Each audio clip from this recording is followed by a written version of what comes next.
happening tonight in Vancouver. The answer is, of course it's worrying in British Columbia. Is this a reality check with the central Okanagan going a step backwards in its reopening plan? Could the rest of BC be next if we don't change our behavior? People feel that either you're going to be met with, oh, I don't want to know you if you're not going to get vaccinated, or you're going to be met with a tinfoil hat. That's what you could be facing, talking it out with family or friends still refusing to get the COVID-19 vaccine. Frontline doctors saying don't kill them with kindness, save them with it. Every federal government employee will be asked to attest to their vaccination status. America makes COVID vaccines mandatory for federal employees, but Canadian civil servants say they're not facing the same pressure. This is City News Everywhere. Homicide investigators have been called in after the death of a 1-year-old child in New Westminster. Police say they were called to a report of an unresponsive child at a home on 5th Avenue near 13th Street at about 4:20 a.m. Saturday. The integrated homicide investigation team was called in due to suspicious circumstances around the death. iHit says investigators are speaking with family and friends to determine what happened. The New Westminster Police Department's Forensic Identification Section and the BC Coroner's Service are also working on the case. This is not a time to be loosening up. It could happen here. That's the message from an infectious disease expert as he warns the rest of BC could follow suit with the central Okanagan if we aren't careful. He adds moving the province into the next phase of its reopening could be entirely dependent on how the next 2 weeks go. We should all be a little concerned about the Okanagan. We should be really pushing to get as much vaccination as we can in there. And we should be locking down up there as much as we can to prevent the spread. Tom Koch is with UBC's Department of Geography and authored Cartographies of Disease. He has spent his career studying how disease spreads, and he says the latest declaration of a COVID-19 outbreak in the central Okanagan could be indicative of what's to come for the rest of BC. If we see a more general increase of cases of this variant over the next 2 weeks, or even the next week, then that will give caution to the other health districts and to the ministry on how quickly and how far we should go in terms of opening it up, or should we back up? We're seeing a really sharp rise in cases. Hopefully there's enough vaccination around that, the relationship between cases and hospitalizations will change and will get a lot better. But still, cases tell us that there's lots of transmission, and that means the virus can get to unvaccinated people. Kelowna City Councillor Mohini Singh says she was surprised to hear her region was the focus of new restrictions. I'm extremely worried about the situation. Certainly, you don't want this to happen in your city or anywhere else for that matter.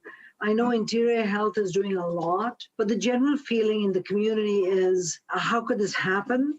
But it has, and there's a level of worry for all of us. It was nice to, see people's smiling faces. So we just have to look for those smiling eyes now. Gordon Fitzpatrick runs Fitzpatrick Family Vineyards in Peachland. He is hopeful business will continue coming in during the summer months, despite the reinstated restrictions in his community. Most of our team is double vaccinated, and so that gives you, you feel better about that. It's way better than it was last summer. Koch says we need to be ready to take more preventative measures to contain the spread of the virus sooner rather than later. The thing to do is to be proactive rather than reactive. And the pressure, of course, is for opening as fast as we can. And what we want to do is hold that pressure back while we make sure that we have this continue to be contained. In New Westminster, Ashley Burr, City News. BC is reporting 204 new cases of COVID-19. That, by the way, is the highest single-day total since June 5th. Just over half the new cases are from the Interior Health region. Now, of the active cases, 51 individuals are in hospital and 20 are in intensive care. On the vaccination front, 81.9% of all eligible adults in BC have received their first dose, while 66.8% have received their second dose. Vaccines are the best defense against you getting severely ill from COVID-19. A presidential push to bump up the lagging U.S. vaccination rate as infections surge. But will it move the needle? In the race to get as many immunized as possible in Canada as the more contagious Delta variant spreads, there are a lot of tough conversations going on between family and friends, the vaccinated and the reluctant. Some doctors on the front lines of the battle against COVID-19 and the vaccination efforts say when talking to holdouts, be calm, be cool. I tend to bring it up as so you've gotten your vaccine, right? Like, come in with the assumption that it is normal to accept that they've gotten the vaccine. Most who don't are scared of the vaccine and also your reaction. People feel that either you're going to be met with, oh, I don't want to know you if you're not going to get vaccinated, or you're going to be met with a tinfoil hat conspiracy theorist. Facts and patience are key now. And I think at this point, it becomes a one-on-one conversation with many people. And I find myself, I've been doing that even like in my day-to-day, not outside of work. So outside of my work in the ER. Going to close friends with his frontline experience, this paramedic has been stunned how often he hears no. I feel like I've had some sway on some people with that, given my background. I'm still so shocked about my friends, especially friends of mine that have been friends for a long, long time, that are still saying no. The estimate is about 5% of people are steadfast anti-vaxxers and never will. Ashley Leslie and her family faced this with a cousin. You can't talk to him. There's no getting through. Give up, because no amount of things that we're saying, we're doing, any sort of proof, nothing works. Facts do help. The This Is Our Shot site has info sheets in 30 different languages to help with people's concerns. And reassurance is what they hear most people need, and what more and more Canadians can share now they've been vaccinated. Those are our ambassadors now. It's not just the educators. It's not just healthcare professionals. It's not just politicians. For City News in Victoria, I'm News 1130's Lisa Yusta. My allergist had something different to say than the ER, than the paramedics, than my GP. The 1 in 100,000 is very rare, so we have to understand that. A Port Moody woman desperately wants to get vaccinated, but a rare allergic reaction has meant some challenges in her decision-making. One person is dead after a fire broke out in an apartment building in Chilliwack early Thursday morning. Crews were called to the building on Hazel Street and 1 Avenue near Yale Road around 1 a.m. Several ambulances were on scene attending to people who had been forced out of their homes.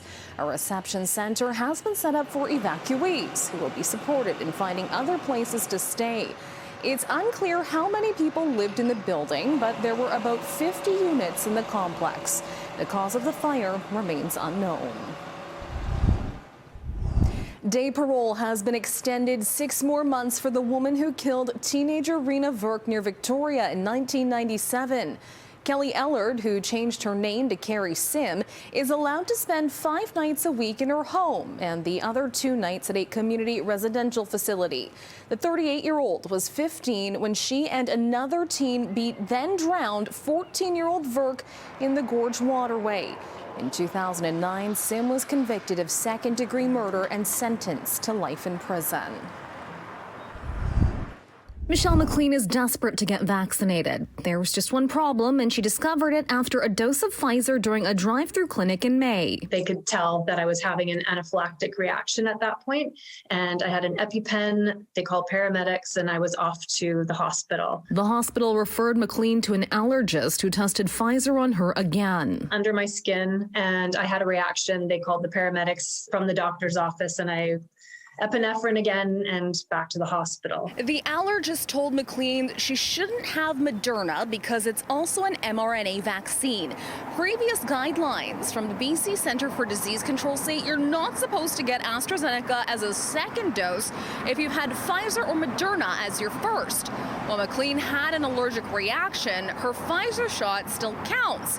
McLean says deciding whether to get AstraZeneca or a medical exemption has been confusing. My allergist had something different to say than the ER, than the paramedics, than my GP. So, what is the clear messaging? What am I to do? I'm in my mid-50s and I would like to be 100% protected, or as best protected as I can, to protect my family, my young grandson. Dr. Horacio Bach is a clinical assistant professor at UBC's Faculty of Medicine. I don't see a problem with AstraZeneca because there are a lot going around the rare blood clotting event in the brain, but it's a little misunderstood and miscommunicated. He says reactions to vaccines are rare. The 1 in 100,000 is very rare. So we have to understand that if all the population of BC was vaccinated with AstraZeneca, we are talking about basically 5 million people. So the number of total person that the people that will be with that rare clothing is 1 in 100,000. That will be only 50 people. So it's very, very low. Bach, who has not treated McLean, agrees with the latest advice given to McLean by Fraser Health, getting her next shot, a dose of AstraZeneca, in a controlled environment. Getting the AstraZeneca vaccine, she needs to be under observation because it's very rare. And of course, we have to take care of these cases as well. While McLean says she's scared and has a history of blood-related illnesses, she says she's willing to go ahead and get a dose of AstraZeneca. You have a life that you want to live, spend time with your grandson, go traveling, and that's probably, I'm assuming, the reason why you're making this decision. It's 100% the reason why I'm making the decision, because I want to be fully vaccinated to protect my family. I have, my young grandson who is not able to be vaccinated yet. He's still so little. In Vancouver, Rhea Renouf, City News.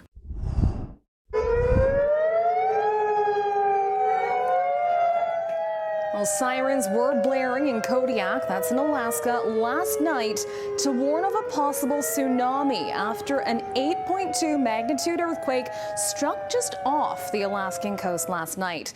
Tsunami warnings had been issued for much of the Alaska coastline, but have since been canceled. Catherine Forge with Emergency Management BC says that although they were closely monitoring the situation, at no point was BC under a tsunami watch or warning. Emergency Management BC immediately initiated the provincial emergency notification system, which is a text-to-speech, phone, and email notification. And it goes out to government officials, media, as well as local government and emergency managers. So typically we activate the system for tsunami warning, a watch, or an advisory. But because of the size of the event and the proximity of coastal BC, we wanted to ensure our emergency management partners received that information for their preparedness, but also for determination should they wish to activate their emergency plans. Well, a few dozen protesters rallied outside the office of Burnaby North Seymour MP Terry Beach today to call on the federal government to demand action in the face of climate impacts. The rally was one of several happening across the country for Canada on Fire National Day of Action. Among those in attendance was NDP MP Peter Julian, who says the federal government's top priority when it comes to addressing climate change is canceling the Trans Mountain Pipeline. The pipeline is a quarter completed, and the best time to cancel the pipeline would have been 2 years ago. The second best time is right now, before we sink billions of additional dollars into the pipeline. But I think Mr. Trudeau has tied his whole government into ramming through the Trans Mountain Pipeline, and Canadians, seeing the results and the impacts of the climate crisis, are now increasingly saying this is irresponsible. You have to stop the pipeline. When it comes to the investment made in the project, I was the key advocate that went to the Prime Minister to lobby, along with some of my colleagues, notably Joël Lightbound in Quebec, to ensure that all of the profits from the Trans Mountain Pipeline would be reinvested in green projects. And the Prime Minister has committed to continuing to do that and making that part of the green transition. So while it's not everything that people outside wanted, we're trying to find these wins so that we can continue to transition to a clean economy. The Trans Mountain Pipeline extension is already more than 25% completed, and construction is slated to be finished by the end of 2022. Well, Vancouver police say there has been a spike in stranger attacks, with at least 17 such incidents reported in the past 2 weeks. They have released surveillance footage of one random attack on July 11 near Granville and Smythe Streets. Police say a man was walking home at around 3:30 a.m. when a group of men approached him. Security footage shows one attacker pushed the victim down. Another man helps the victim up, and they all walk toward a lane where the victim was assaulted and robbed of his wallet. The suspects are believed to be South Asian in their early 20s. There is absolutely no excuse for anyone to be randomly assaulted the way this victim was. Unfortunately, stranger attacks have been prevalent in recent weeks throughout Vancouver, and this is obviously very concerning for us. In the past 2 weeks, there have been 17 random assaults reported citywide. Anyone with information about the suspects is asked to contact Vancouver Police. Joe Biden unveiling a sweeping new COVID policy Thursday, affecting millions of Americans. Every federal government employee will be asked to attest to their vaccination status. Anyone who does not attest or is not vaccinated will be required to mask no matter where they work, test 1 or 2 times a week to see if they've acquired COVID, socially distance, and generally will not be allowed to travel for work. The aggressive move comes as the U.S. is scrambling to contain a Delta-driven COVID spike. After months of declining infections, the national outlook is worsening quickly. According to an infection tracker from the New York Times, new daily infections are around 67,000, an increase of 146% from 2 weeks ago. And you want to know how we put this virus behind us? Well, I'll tell you how. We need to get more people vaccinated. It's an American blessing that we have vaccines for each and every American. And it's a shame. It's just such a shame to squander that blessing.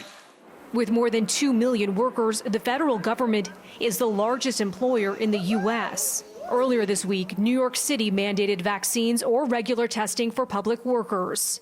A statewide mandate followed, California doing the same, and the private sector getting on board.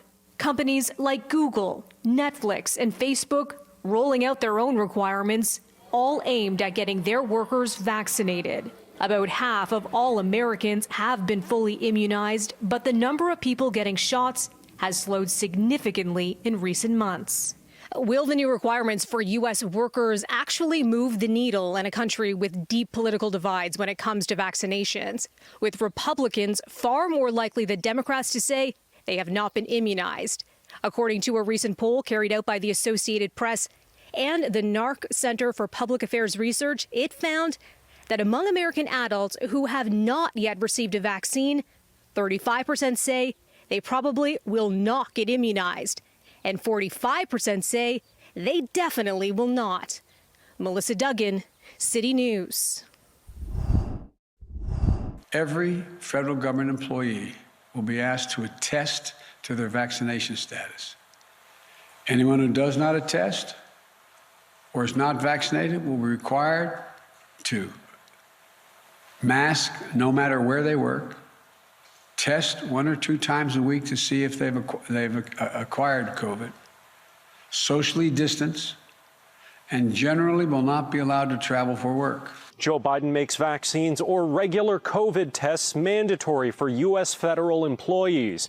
But civil servants here in Ottawa say, as far as they know, there's no similar push from the Canadian government. Currently, the position that we hear from the government is that they are looking at, but are not considering forcing the requirements to have full vaccination for every public servant. Stéphane Aubry is vice president of the Professional Institution of the Public Service of Canada, a union representing over 60,000 civil servants.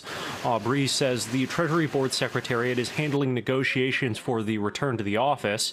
City News reached out to the TBS but didn't get a response by broadcast. Aubry says talks for returning to the office are still at an early stage. So it's more exploratory, trying to define what would be that new normal as we move slowly out of the pandemic. Aubry says some public-facing civil service positions will probably require vaccination, but he's optimistic that rather than forcing people in those jobs to get a vaccine, people who can't or won't get a jab could be reassigned. It is not exactly in our way to force people to do things, so I'm pretty sure that some liberty, some flexibility will still be developed into the future to accommodate people that may not be vaccinated. Now, Aubry says talks with the Treasury Board Secretariat are ongoing, but as of now, there's no fixed date yet for when Canada expects its full workforce of civil servants to return to the office. In Ottawa, Xiaoli Li, City News. And just a quick note here, more Golden Girl power at the Tokyo Games as the Canadian women's 8 rowing crew has captured gold at the Olympics. We'll have more details on that in our next newscast.